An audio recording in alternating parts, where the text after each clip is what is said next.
Good morning, welcome to Planet Mojo. It looks like we have a tree down at the bottom of the Billy Road there. I have to go investigate that in a little bit. But first, today is the first summer spray in the vineyard.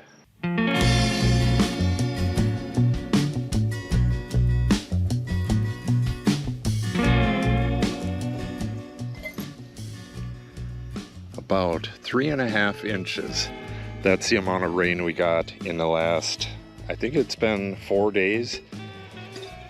It's a good amount of rain.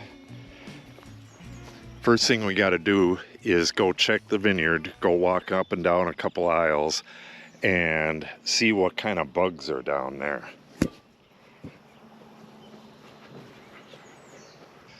The prairie garden is looking fantastic. Just beautiful. Same thing with the ditch garden. I'm going to do an update on that later today or tomorrow. I'm going to have to check last year's video to see when that huge Japanese beetle invasion was. There's one right there.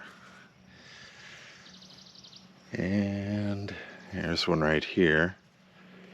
They're generally pretty easy to kill if there isn't too many of them. But we had a massive invasion last year. But so far, the only damage was right at the beginning of the aisle there. Last year I could come down here and just see all of the beetles flying above the plants. I'm sure there's more, but yeah, there's two mating right there. Crush them both. So not much of an infestation by the Japanese beetles this year. I'm going to have to go over them older videos and see exactly when that was. Right now it is, what is it? It's either the 28th or the 29th of June. And if the infestation was before that last year, then this is going to be a better year. Yeah, you don't see much damage at all. Last year they had shredded just hundreds and hundreds of leaves. I have to get down here and shoot position and do some hedging. Yeah, you can see how far that's onto the ground. Natalie's coming down here to cut the grass today, and I can see she didn't do it how I told her to. She just came down here with one pass. I told her to go up and down the aisles and hang the side of it real close to the vines. She did not do that, you can tell. But we'll get her to do it right today. Okay, yeah, so far so good. Not much of a beetle infestation, but I got to get down here and spend a full day hedging the bottoms here, a bit of hedging on the top, and a dragonfly right there. Just taking a nap. Get this thing hedged out and it'll be good to go for another couple weeks. Yeah, the stuff I'm pulling out right now is probably going to be near to the last of the wind damage. From here on in, there's not going to be a whole lot of stuff going upwards like that. Things like this are going to be cut off at the next hedging. It's coming from latent bud that's on the top of this cordon, completely unneeded. This is a side shoot off of a main shoot that's down here. That needs to be just cut off. Cut it off way down here so that it doesn't come back. From here on in, I want to get this so it doesn't produce any more of the stuff going up. A little bit of positioning left to do. That appears to be a main shoot right there. Get that out of the way. The vineyard looks fantastic. It's a bit overgrown, but there is not a single sign of disease and just a little bit of bug pressure, but I'm liking it.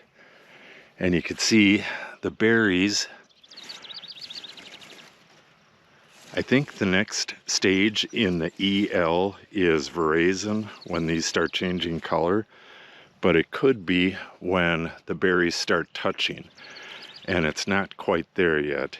You know, some will be touching, but if the majority of the berries are not touching each other, it's not to the stage that they call berries are touching. Lots of different sizes here. Okay, well, she's ready for a spray, so I'm going to get down here and spray. We have a lot of rain in the coming forecast, and we've had a lot of rain recently. So once I'm done with the spray today, this may be good for another 3 weeks, but I may have to spray in 2 weeks. We'll see. I'll have to assess that when the time comes. Yeah, I seen a lot more bugs on the way back up, so let's get this sprayed and get it done with. I rarely ever show this area, but I planted bottlebrush grass here a couple years ago, and that's doing just fine. Plus, I got all of these volunteers growing here. Pretty cool. This is the big walnut at the end of the yard. I'm going to be weeding this area a little bit later, but while I'm here, oh, this is all pigweed. I was thinking this was a sunflower. Look at the size of this. All right, let me get this done and then we'll get spraying. That is not pigweed, I don't think, but this sure is. Got a red root. They call it red root pigweed, but it is amaranth. That's the big one right there. These can put out over 1 million seeds per plant, and it's a constant problem if you don't get these things out of your garden before they go to seed like that.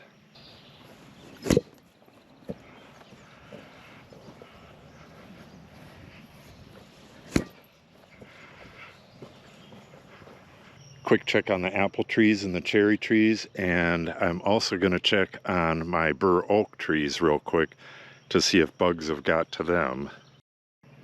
Some of these oak trees have a good deal of scorch or some kind of blight on them. Not really sure what it is. I'm going to have to look it up, but I don't think I'm going to be spraying these. We'll get that Vineyard sprayed and call it a day.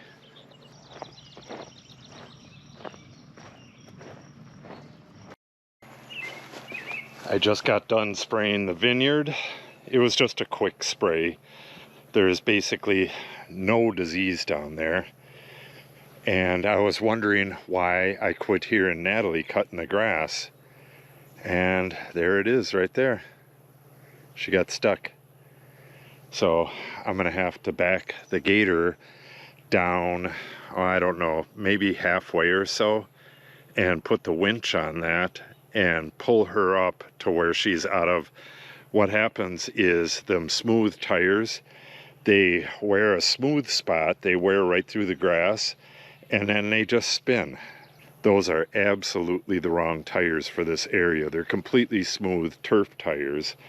We need something that has a lot more grip. I'm gonna have to look that up tonight, but I know they're gonna be expensive, but we gotta stop this. This thing has gotten stuck so many times. A little bit of a look at the garden on our way down to the Vineyard. This perennial stuff starts flowering a bit before the annual stuff. Some of this is flowering. Oh, that's lupine. That's the annual lupine. It's nowhere near as impressive as the perennial stuff, but it's still pretty nice. Within a week, we are going to have flowers everywhere in here, and I'll get back to this. This is the native clover. Much more impressive than introduced clover, the white and red clovers that you normally see. That is a beautiful plant.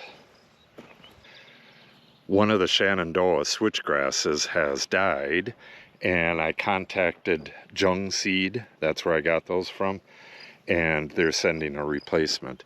It's getting kind of hard to tell, but there's 2 of them in there. I'll show you the twilight zone right away. Those are much smaller. That's little blue stem. And then we have hot rod down here.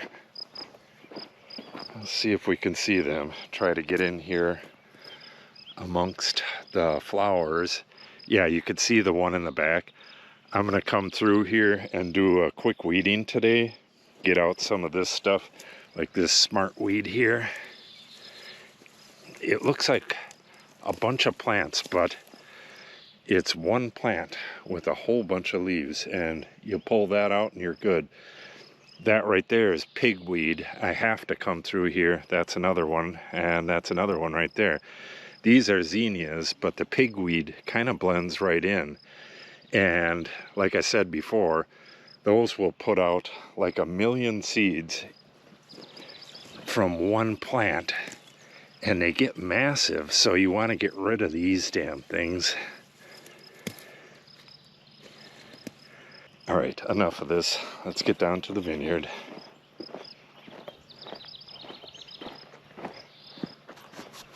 All right, so this spray had Mancozeb and Myclobutanil,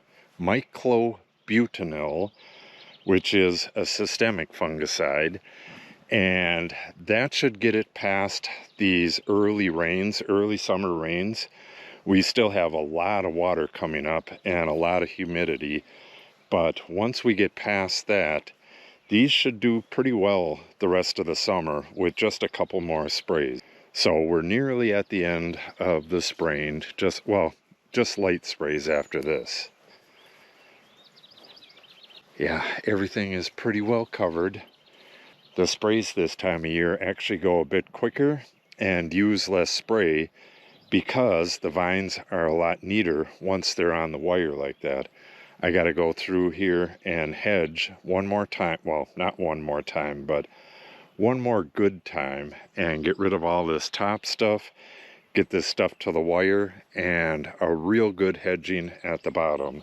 There's some like that right there, but there's some that are way onto the aisle and really need to be trimmed off, like that one over there.